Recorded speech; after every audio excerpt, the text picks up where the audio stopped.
Welcome to Hyderabad ఉత్సవ మేళా. నేను రీసెంట్గా ఇక్కడ నెక్లెస్ రోడ్లో పెట్టిన ఎగ్జిబిషన్కి అయితే వెళ్ళాను. సో ఎంట్రన్స్ అయితే ఇట్లా చాలా కలర్ఫుల్గా ప్లాన్ చేశారు.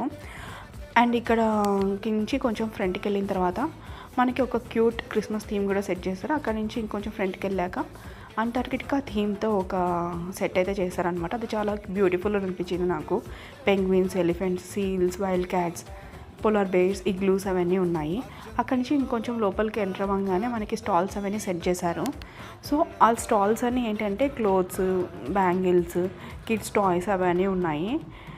I felt like those are very expensive and నేను ఎక్కువ అయితే కొనలేదు అక్కడ. అక్కడి నుంచి ఇంకొంచెం ఆ స్టాల్స్ అనేది దాటుకొని వచ్చిన తర్వాత మనకైతే ఇంకా రైడ్స్ అనేది కనిపిస్తాయి. ఆ రైడ్స్ దగ్గర కూడా నేనేం ఎక్కువ ఎక్కలేదు. అండ్ ఒక ట్రైన్ రైడ్ అయితే ఎక్కాను మా పాపని తీసుకొని. By the way entry ticket వచ్చేసి 100 per head. చిల్డ్రన్ అబౌట్ 3 yearsకి కూడా వీళ్ళు ఛార్జ్ చేశారు. ఇక్కడ కొన్ని గేమ్స్ కూడా ఉన్నాయి, గన్ షూటింగ్ లాంటివి. నేనైతే ఏవీ ట్రై చేయలేదు. సో ఇక్కడ ఒక ఫుడ్ కోర్ట్ ఉంది, అక్కడ చోలే భటూరే ట్రై చేశాను. చోలే భటూరే ప్లస్ పానీపూరి నాకు 300 ఛార్జ్ చేశారు. I felt like very very expensive అనమాట. But it's okay. Thank you for watching.